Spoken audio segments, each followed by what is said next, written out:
prochain exemple, dans cet exemple-là, on va explorer les fonctions trigonométriques. Donc, ce ne sera pas nécessairement la même chose que tantôt.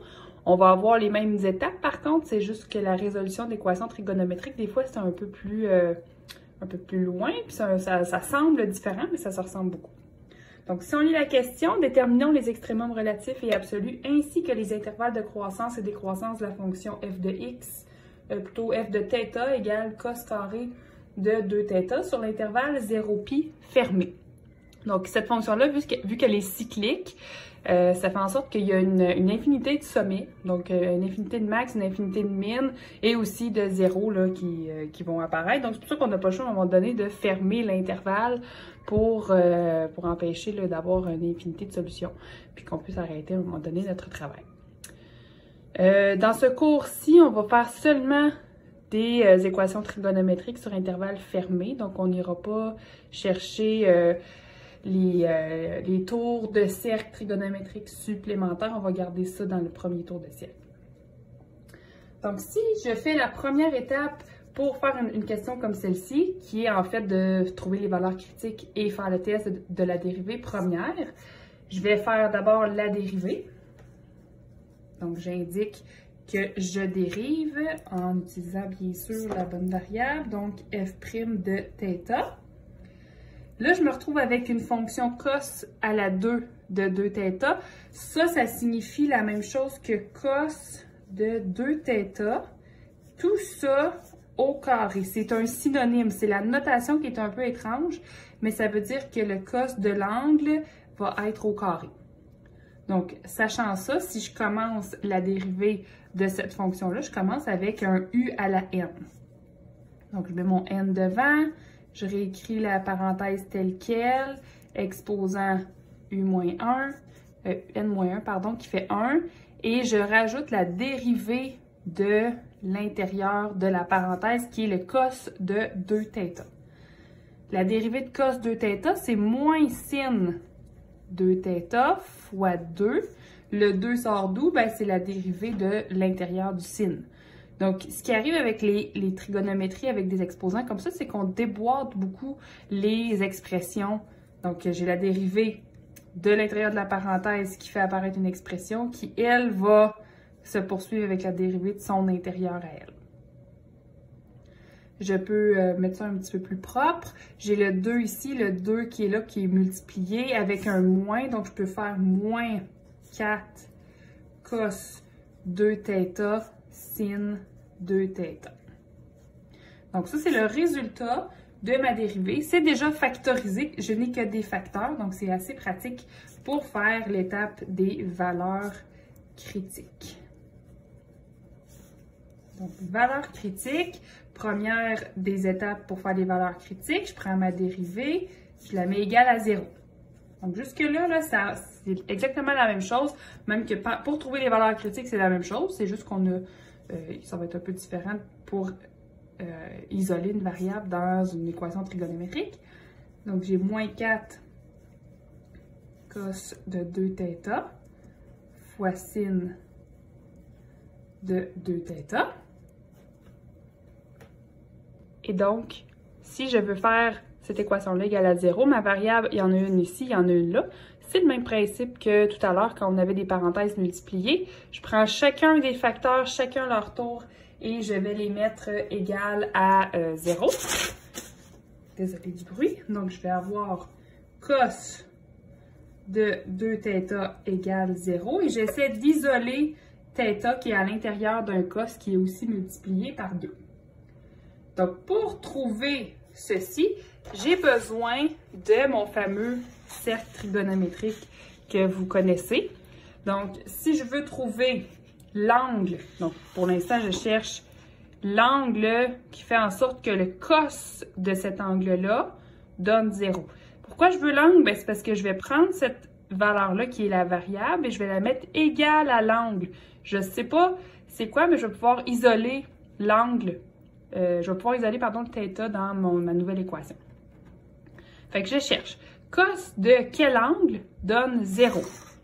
Donc, le cos, je vous rappelle que c'est la coordonnée en x de chacun des points remarquables du cercle trigonométrique. ici. Donc, je regarde en X lequel donne 0. J'en avais un au départ ici. Donc, je sais que pour l'angle pi sur 2, qui est un 90 degrés, mais en radian, c'est pi sur 2. Pour l'angle pi sur 2, le cos de pi sur 2 va donner 0. Donc, je sais que j'ai un premier angle qui est pi sur 2. Donc, ici, 2θ va valoir pi sur 2. Habituellement, on pourrait rajouter des tours de cercle parce que, bon, dans le cercle trigonométrique, si vous vous souvenez de votre secondaire 5, dans le cercle trigonométrique, vous pouvez toujours faire des tours à l'infini comme ça et vous pouvez en faire autant que vous voulez. Donc ça, je l'ai mis un petit peu plus pâle parce que dans notre situation où est-ce qu'on a un intervalle fermé, je ne souhaite pas ajouter le tour de plus. Là, je vais faire le tour assez rapidement. Je termine l'isolement de θ, donc qui était x2, donc je vais diviser par 2 de chaque côté, diviser par 2 de chaque côté, donc ça va me faire pi sur 4. Si je voulais faire suivre ceci, je le diviserais par 2 également. Donc, on a une première réponse ici. On sait que pour cette variable-là qui vaut pi sur 4, qui vaut 45 degrés, je sais que l'équation ici va valoir 0. Je peux trouver la même chose, mais là, ce ne sera pas les mêmes angles. Oh, je suis allée un petit peu vite. Ici, je vais écrire ma formule pour m'en rappeler, là. Mais ici, je n'avais pas fini avec mon cercle trigonométrique. Vous regardez, j'avais pi sur 2, mais j'en avais un autre. J'avais lui ici, 3 pi sur 2, qui est un angle dans le premier tour de cercle. Donc, 3 pi sur 2 également va faire en sorte que l'angle du milieu va faire que le cos de cet angle-là vaut 0. Donc, si j'isole θ, je divise par 2, ça va me faire 3 pi sur 4. Si je fais ma rigueur ici, je vais rajouter plus pi k.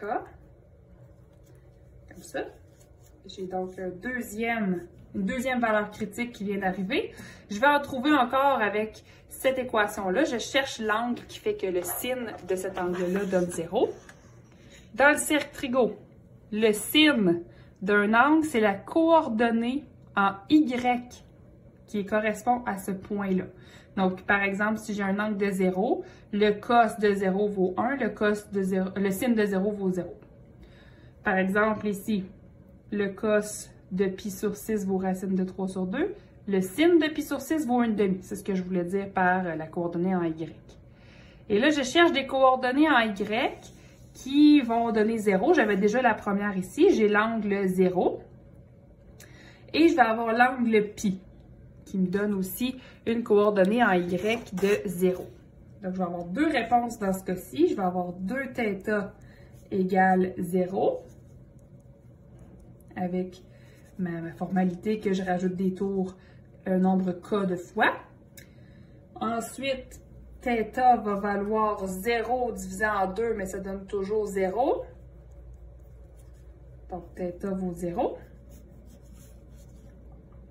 Et je recommence encore ici avec le deuxième angle que j'avais trouvé qui était pi. Donc, je vous rappelle d'où vient le pi. Là, j'avais l'angle 0, j'avais l'angle pi qui faisait une coordonnée en Y de 0. Fait que 2θ égale pi, plus 2k pi. Et ensuite, j'isole. Pi sur 2. Donc, je vais avoir ma dernière valeur critique. J'ai plus rien de variable dans cette expression-là, donc j'ai tout trouvé mes valeurs critiques. Donc, finalement, dans l'intervalle 0 jusqu'à pi, on a x égale 0,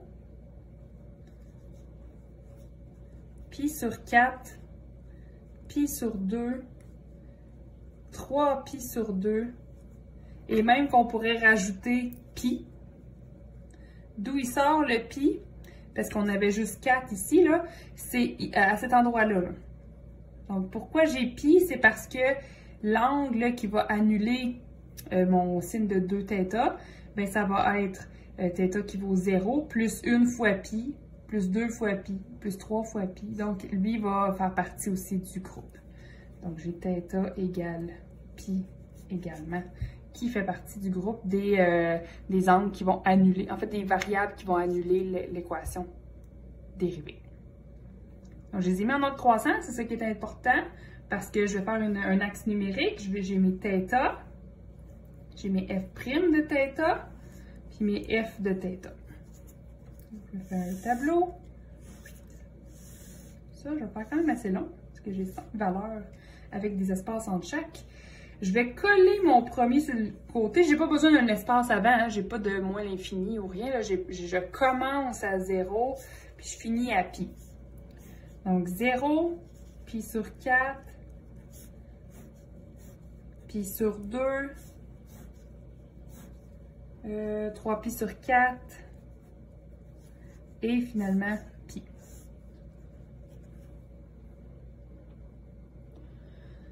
Je peux mettre 0 pour la dérivée à tous ces endroits, parce que ça m'a quand même pris un peu de temps, mais il a fallu que je trouve les zéros de la dérivée.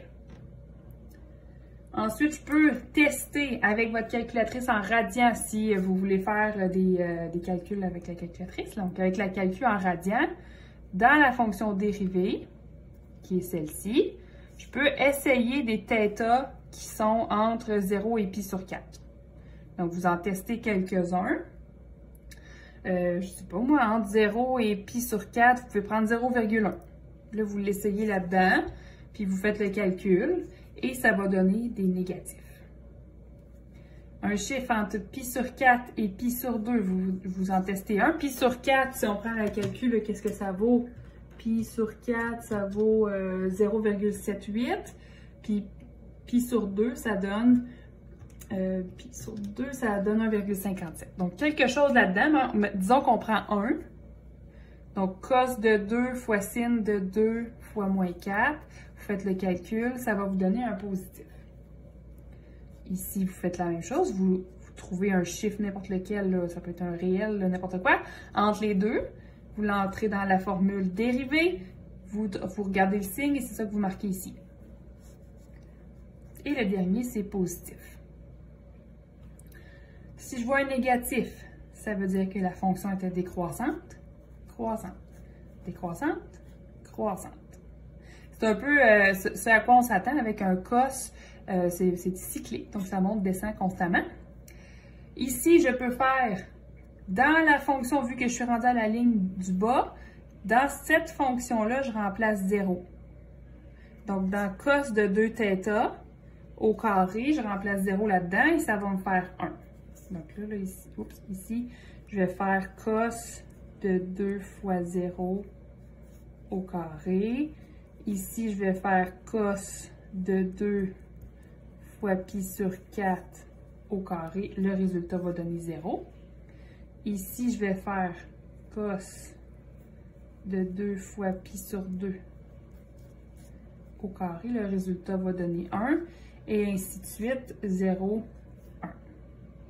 Si vous aviez des disparités, en fait, c'est normal que ce soit cyclique, c'est une fonction qui l'est, justement. Ça aurait pu être autre chose. Là. Il y a certaines fonctions qui vont décroître à la fin, donc ça peut arriver que ça ne soit pas tout le temps pareil, mais il y a des bonnes chances que dans le cadre de ce cours, ça le soit. Donc, on voit notre tableau des signes. On voit que la fonction descend, monte. J'ai ce qu'on appelle des minimums relatifs ici et là. J'ai des maximums relatifs, en fait, que j'en ai un ici. Donc, une croissance suivie d'une décroissance. J'ai les intervalles fermés ici, donc je peux vérifier c'est quoi les valeurs aux frontières. C'est déjà fait. Donc, j'ai pas de valeur plus élevée que cette valeur-là ici qui est 1. Donc, je peux conclure que j'ai un max absolu de 1. Et il revient à 3 endroits, donc en θ égale 0, pi sur 2 et pi. Ensuite, j'ai des min absolus de 0. Donc, c'est le point le plus bas, mais il revient à plusieurs reprises. Donc, en θ égale pi sur 4, 3 pi sur 4.